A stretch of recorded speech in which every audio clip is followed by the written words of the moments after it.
আমরা আলোচনা করছি কোঅর্ডিনেশন কমপ্লেক্সের বিভিন্ন প্রবলেম। এই প্রবলেমটি যেমন এখানে বলছে the spin only magnetic moment value for the complex COCN whole 4 whole 6 4 minus. তো এখানে স্পিন অনলি ম্যাগনেটিক মোমেন্ট কথাটা বোঝাতে চাই। ম্যাগনেটিক মোমেন্টের দুটো উৎস থাকে, একটা হচ্ছে আনপেয়ার্ড ইলেকট্রন আর একটা হচ্ছে প্রিসিশনাল orbital motion.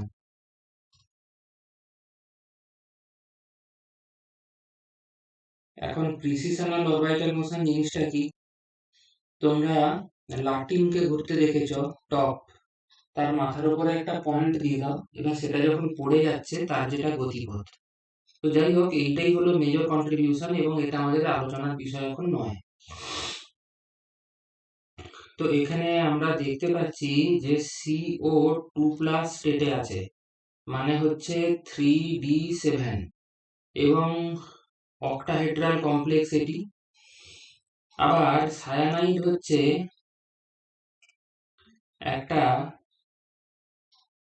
Strong field ligand.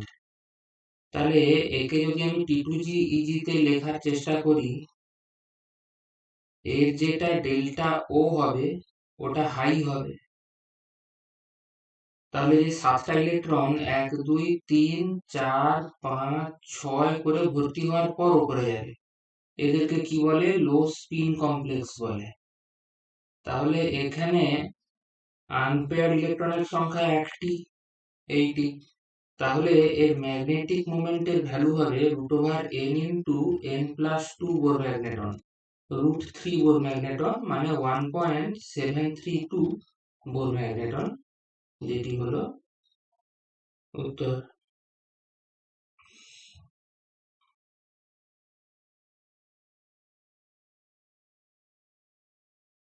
আসা যাক পরের প্রশ্নে। এখানে ম্যাচিং দেওয়া আছে, কোনটার সাথে কোনটা ম্যাচ করবে, চলো দেখা যাক। অপশন এ তে দেখতে পাচ্ছি আয়রন 3+। আয়রন 3+ মানে হচ্ছে 3D5 ইলেকট্রনিক কনফিগারেশন। এছাড়া কোঅর্ডিনেশন নাম্বার 6 মানে হচ্ছে অক্টাহেড্রাল কমপ্লেক্স। এবং সায়ানাইড হচ্ছে স্ট্রং ফিল্ড লিগ্যান্ড। তাহলে আমি যদি CFT দিয়ে দেখি, তাহলে T2GEG দিয়ে দেখলে এখানে তো এই ডেল্টা ও ভ্যালুটা হাই হবে। তাহলে এখানে 5টা ইলেকট্রনকে কি করে রাখবো? 1 2 3 4 5, মানে এটা তো টপকে যেতে পারবে না যেহেতু ভ্যালুটা হাই। তাহলে একটাই আনপেয়ার ইলেকট্রন, তাহলে এটার ম্যাগনেটিক মোমেন্ট হবে √n into n+2 Bohr magneton. তার মানে √3 মানে হচ্ছে 1.732 এত বোর ম্যাগনেটন, অর্থাৎ এ 4 এর সাথে ম্যাচ করবে। বি তে চলে এসো। বি তে দেখতে পাচ্ছি যে এখানেও আয়রন 3+ আছে, মানে 3D5। এখানেও অক্টাহেড্রাল কমপ্লেক্স, তবে এখানে জল আছে, সেটা হচ্ছে একটা উইক ফিল্ড লিগ্যান্ড।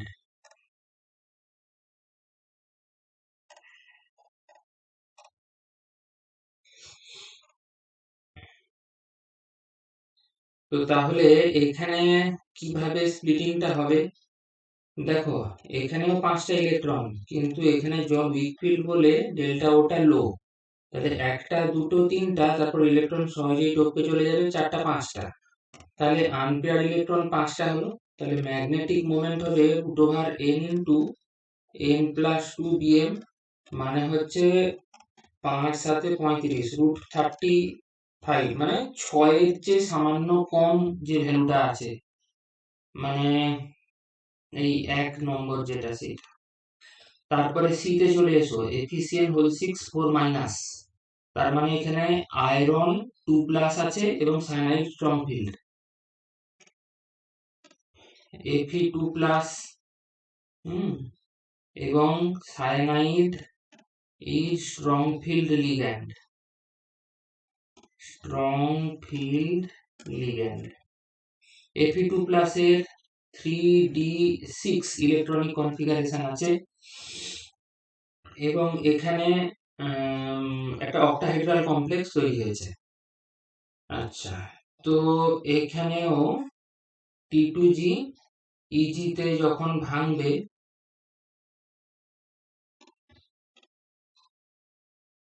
তখন এই ডেল্টা ওটা হাই, তাহলে এখানে লো স্পিন কমপ্লেক্স তৈরি হবে।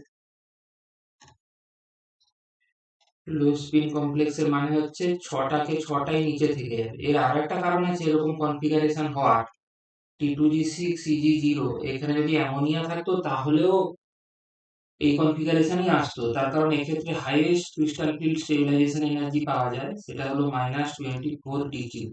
যাই হোক, এখানে তো কোনো আনপেয়ার ইলেকট্রন নেই, তাহলে তোর ম্যাগনেটিক মোমেন্ট জিরো, অর্থাৎ এটা কিনা একটা ডায়াম্যাগনেটিক কমপ্লেক্স। তাহলে সিটা এই 2 এর সাথে আসবে, তাহলে আরেকটা যেটা পড়ে থাকলো সেটা নিশ্চয়ই 3-এরটাই হবে, এটা নিজেরা করে দেখবে। কোশ্চেন নাম্বার 18-তে চলে এসো। নিচের কোনটা অ্যান্টি ক্যান্সার ড্রাগ হিসেবে ইউজড হয়? আচ্ছা, এর অ্যান্সার হচ্ছে সি।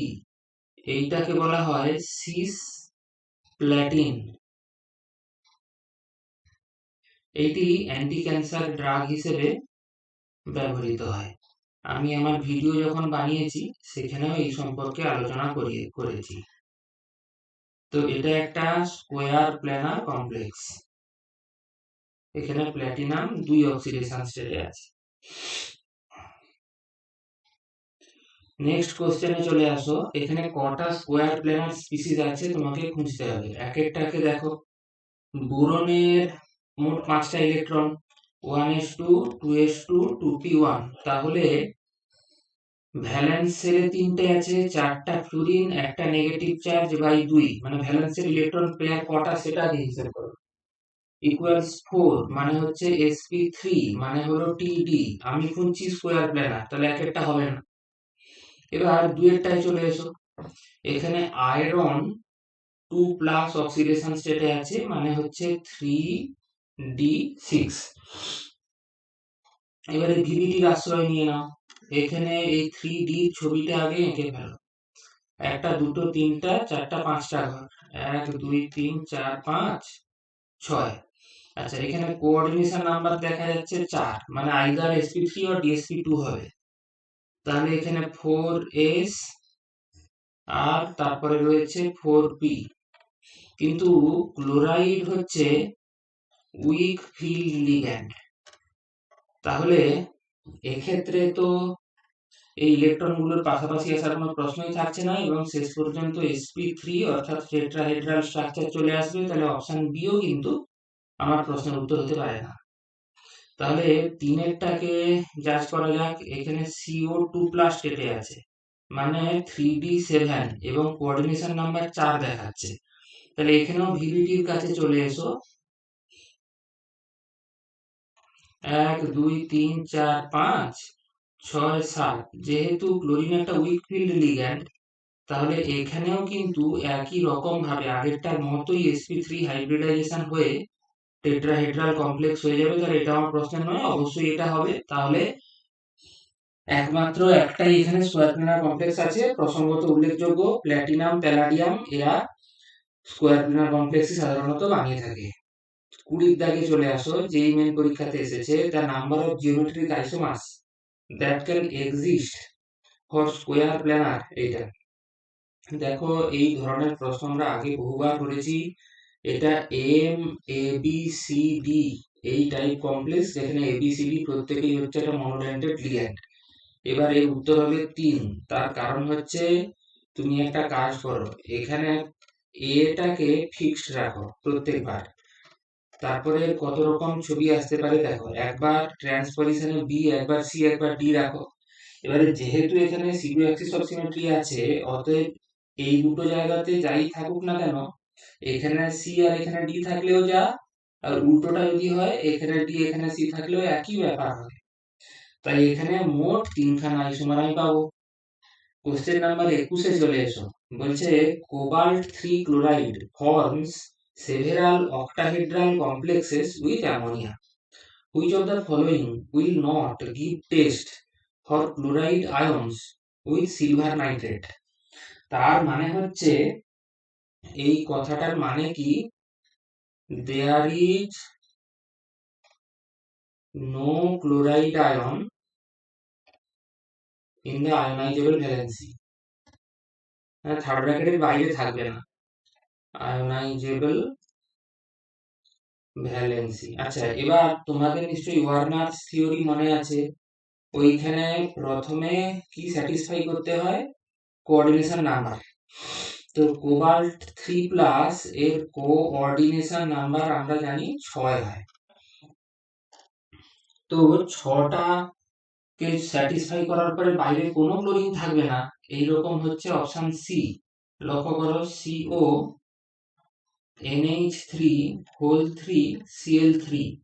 এবার একটা জিনিস লক্ষ্য করো, এখানে কোবাল্টের যে 3টে চার্জ আছে সেটা 3টে ক্লোরিন দিয়ে স্যাটিসফাইড হয়ে যাচ্ছে, আবার কোঅর্ডিনেশন নাম্বার 6ও স্যাটিসফাই হয়ে যাচ্ছে, তাহলে বাইরে আর কোনো ক্লোরিন নেই, তাহলে এখানে সিলভার নাইট্রেট কোনো প্রেসিপিটেশন দেখাতে পারবে না, এই কারণে অপশন সি হবে সঠিক উত্তর। আচ্ছা, কোশ্চেন নাম্বার 22 তে কি বলছে দেখো, বলছে COCN6 এর কটা আনপেয়ার আছে, এটা হাই স্পিন কিনা, ইত্যাদি ইত্যাদি।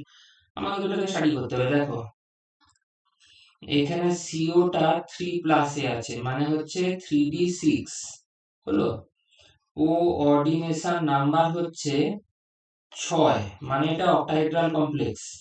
আবার সায়ানাইড হচ্ছে স্ট্রং ফিল্ড লিগ্যান্ড। ওকে,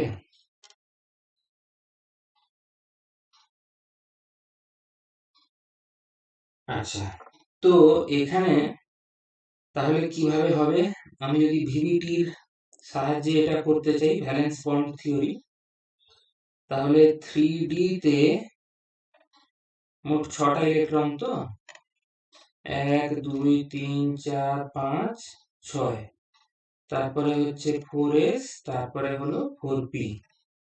তো যেহেতু সায়ানাইড একটা স্ট্রং ফিল্ড লিগ্যান্ড, সুতরাং এখানে কি হবে, ইলেকট্রনগুলো সরে আসবে, 1 2 3 4 5 6। ওকে, তাহলে এখানে আলটিমেটলি হলোটা কি, একটা D2sp3 হাইব্রিডাইজেশন তৈরি হয়ে গেল।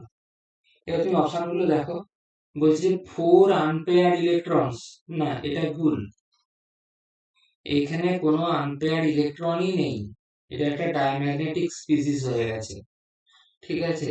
এবার এর কোনো আনপেয়ার ইলেকট্রন নেই এবং একটা হাই স্পিন কনফিগারেশন। দেখো, এর কোনো আনপেয়ার ইলেকট্রন নেই কথাটা ঠিকই, কিন্তু এটা হাই স্পিন কনফিগারেশন কথাটা ভুল। তার কারণ আমি যদি CFT দৃষ্টিভঙ্গি দিয়ে দেখি, তাহলে T2G তে চলে এসো, নিচে তো 6টা ইলেকট্রন থেকে যাচ্ছে, তার মানে হচ্ছে এখানে টোটাল স্পিন তো 0 হয়ে গেল, তাহলে এটা তো লো স্পিন কমপ্লেক্স হয়ে গেল, হাই স্পিন কিভাবে হয়, তাহলে এটাও ভুল। তারপরে বলছে এর কোনো আনপেয়ার ইলেকট্রন নেই এবং এটা একটা লো স্পিন কমপ্লেক্স, কারেক্ট। তারপরে বলছে 4 আনপেয়ার ইলেকট্রন এবং 4 আনপেয়ার নয়, অর্থাৎ অপশন সি হবে উত্তর।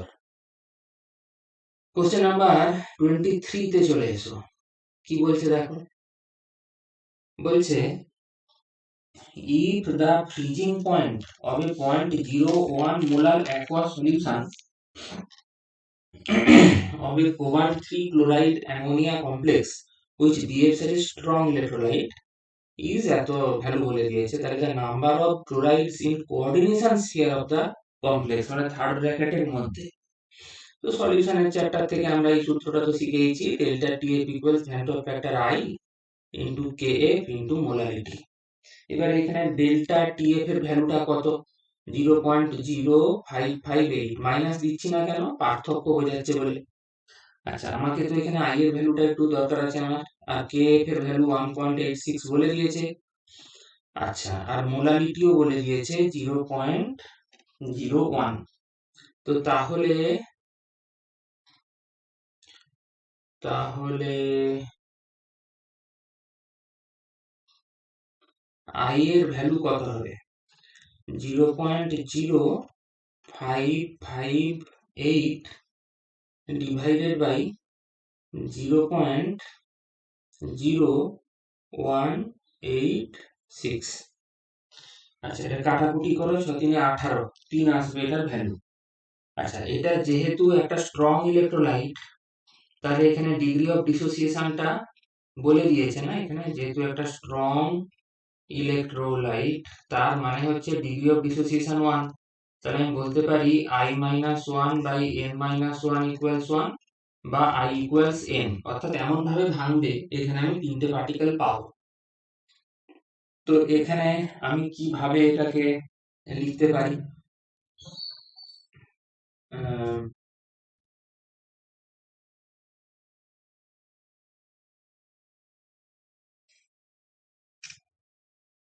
আচ্ছা, তো CO ব্র্যাকেটে এখানে NH3 থাকবে, ক্লোরিন থাকবে, দিয়ে বাইরে একটা ক্লোরিন থাকবে।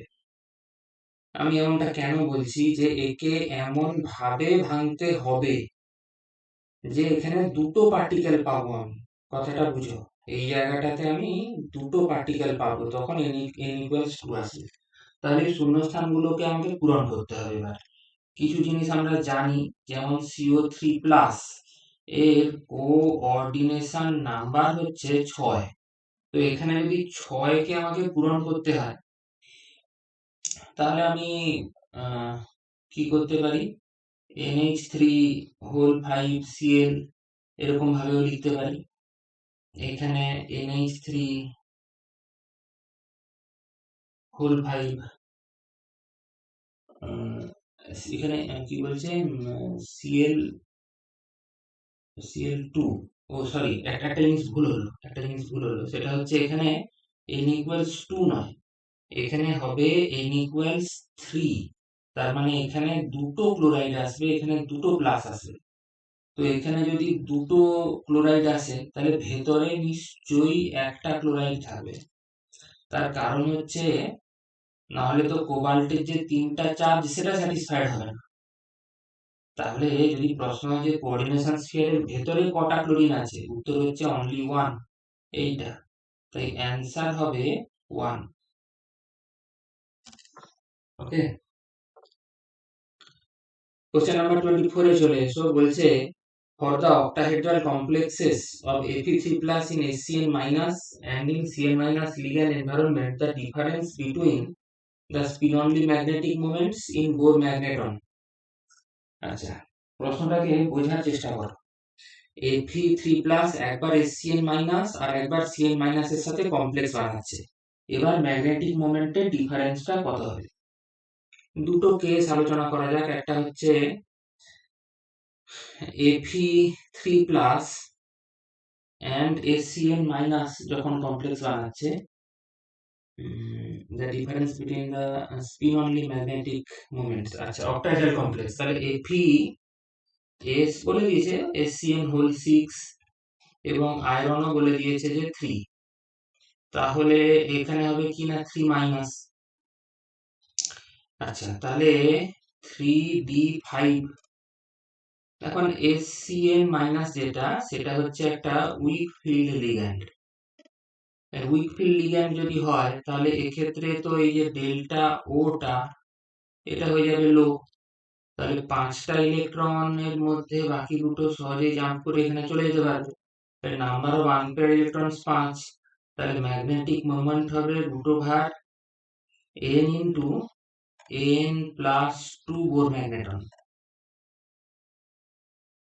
এবার এইটাকে তুমি হিসাব করে দেখো, 35 আসছে, মানে 36, 6, 5.9 এর মতো একটা কিছু ভ্যালু পাওয়া স্বাভাবিক আর কি। 36-এর চেয়ে অনেক কম আছে।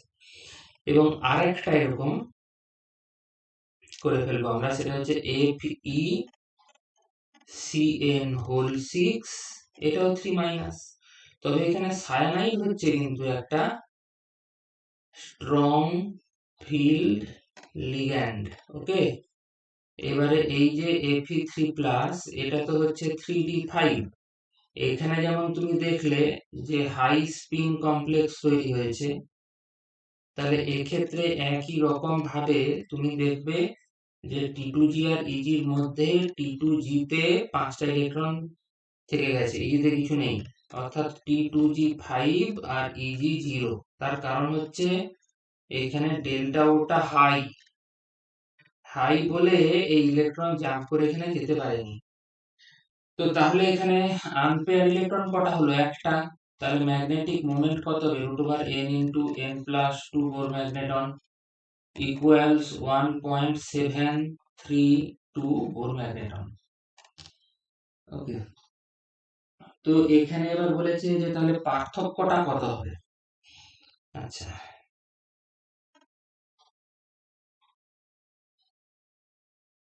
ইন্টিজার টাইপ কোশ্চেন ছিল। 5.900 মাইনাস 1.732, তাহলে এখানে 8 6 1 হচ্ছে 4। তাহলে এখানে যদি ইন্টিজার টাইপ কোশ্চেন, তাহলে আমার অ্যান্সার হবে কত? 4। তবে এখানে একটা জিনিস বলার আছে, এবার কোনো স্টুডেন্ট যদি ভাবে যে একটা ক্ষেত্রে আনপেয়ার ইলেকট্রন আছে 5টা আর আরেকটা ক্ষেত্রে আনপেয়ার ইলেকট্রন আছে একটা, সে যদি এইখান থেকে শর্টকাট করতে চায় তাহলে সে কি করবে? তাহলে সে নাম্বার অফ ইলেকট্রনের ডিফারেন্স বার করে ফেলবে কত? মোট 4টা। তাহলে ম্যাগনেটিক মোমেন্ট তার ক্ষেত্রে ভ্যালু কত আসবে? 4 ইন্টু 4 প্লাস 2 বিএম, মানে √24 বিএম, √24। তার মানে এটা কি? 5-এর খুব কাছাকাছি। তার মানে ধরো কথা বলছি 4.9, মানে 4.5 এর চেয়ে বেশি তো হবে। তাহলে তার ক্ষেত্রে কিন্তু অ্যান্সার আসবে 5 এবং সেটা ভুল। তো এই ভুলটি হলো কেন? তার কারণ হচ্ছে যে √, এই ম্যাথমেটিক্যাল অপারেশনটা, এটা অ্যাডিটিভ প্রপার্টি হোল্ড করে না। মানে ধরো √100, এটা নিশ্চয়ই √60 আর √40 সাথে এক নয়, সেই কারণেই এরকমটা ঘটেছে। কোশ্চেন নাম্বার 25-এ চলে এসো। এখানে বলছে in dilute aqueous sulfuric acid the complex diaco-dioxalato-ferrate is oxidized by MnO4 minus. For this reaction, the reaction of the rate of change of H plus to the rate of change of permanganate কত হবে? তো দেখো এখানে এখানে বলেছে যে acidic medium. আমরা জানি যে অ্যাসিডিক মিডিয়ামে পারম্যাঙ্গানেট কি হয়? ম্যাঙ্গানাস সল্টে পরিণত হয়। ইকুয়েশনটাও আমরা সেই ক্লাস 11-এর সাম বেসিক কনসেপ্টের থেকেই পড়ে এসেছি। এখান থেকে হবে Mn2 প্লাস 4H2O। এখানে তুমি একটা জিনিস লক্ষ্য করছো নিশ্চয়ই, যে একটা পারম্যাঙ্গানেট রিঅ্যাক্ট করে যাচ্ছে যখন, তখন 8টা H প্লাসের সাথে রিঅ্যাকশন করে যাচ্ছে। তো তাহলে আমি এখানে কি বলতে পারি? Rate of change of H plus concentration divided by rate of change of permanganate concentration, খুব সাধারণ বুদ্ধিতেই দেখে বলে দেওয়া যায় 8 হবে। চলে এসো কোশ্চেন নাম্বার 26-এ। 26-এ বলছে in the complex acetyl bromido dicarbonyl bis tri ethyl phosphine iron the number of FeC bonds. তো এটাকে আগে তুমি ফর্মুলাটা লিখে ফেলো, অত বড় তো। Fe, অ্যাসিটাইল হচ্ছে CH3CO। আচ্ছা, ব্রোমিডো হচ্ছে Br, কার্বনিল টা দুটো, ডাইকার্বনিল বলেছে। এবার বিস ট্রাই ইথাইল ফসফিন মানে PET3 তার বিস, ঠিক আছে।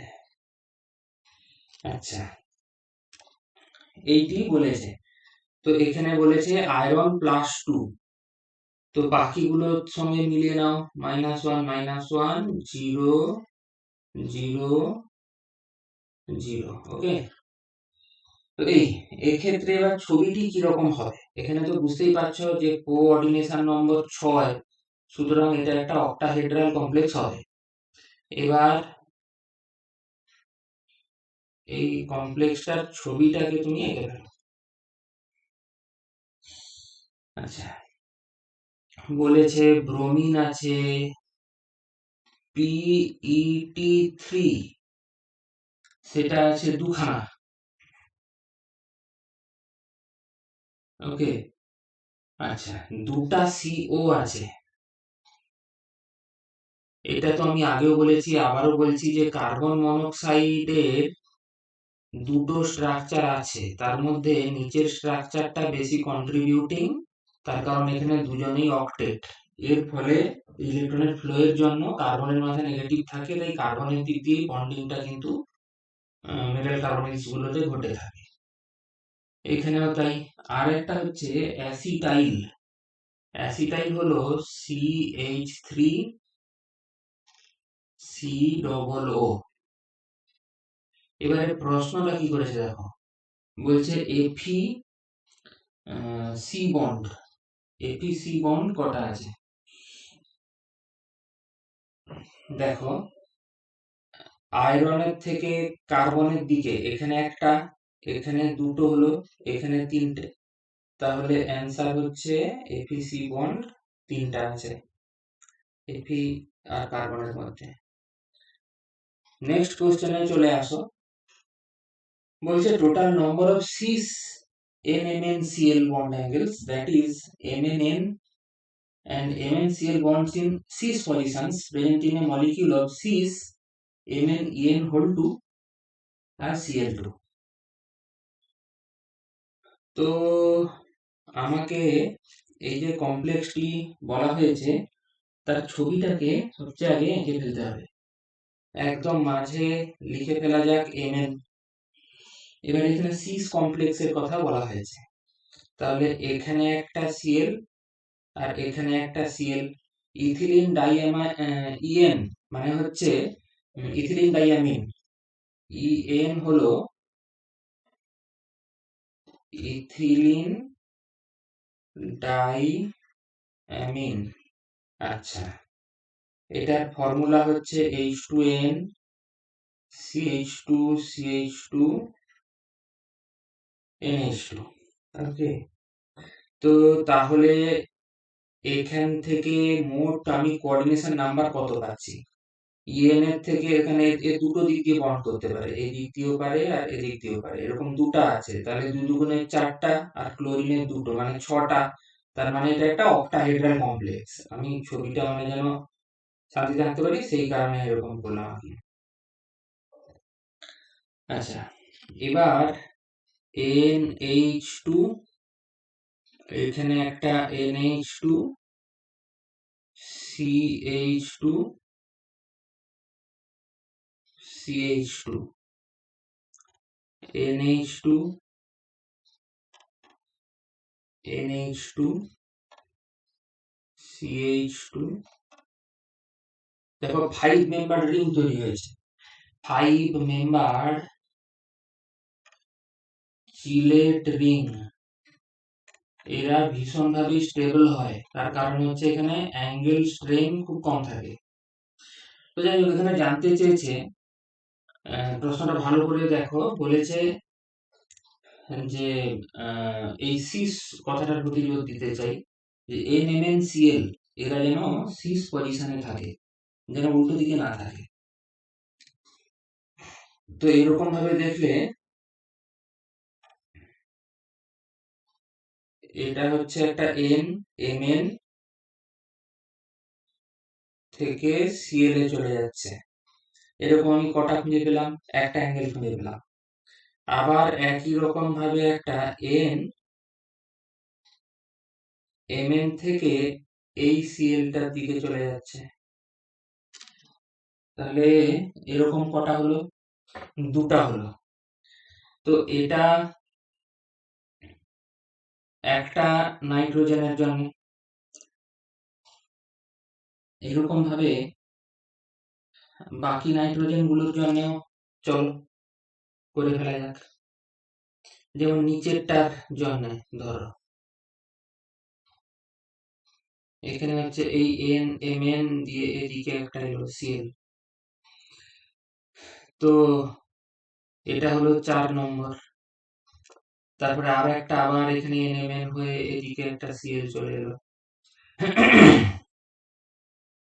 তো 5টা চলে এলো। আচ্ছা, এবার এদিকে চলে এসো। এখানে দেখো এই যে এন এম এন আর এদিকে এলে সিএল, এটাকে ধরবো না কারণ এটা ট্রান্স হয়ে যাচ্ছে, 6 নয়। কিন্তু এদিকে এলে এন এম এন সিএল, এদিকে গেলে যেটা সেটাকে ধরবো, সেটা তো ট্রান্স, তাহলে 6টা হলো।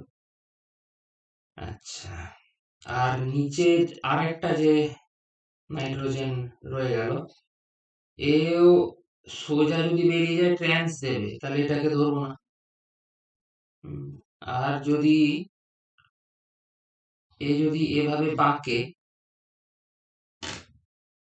তাহলে কিন্তু আর একটা দিয়ে দেবে, তাহলে এটা 7 নম্বর হলো।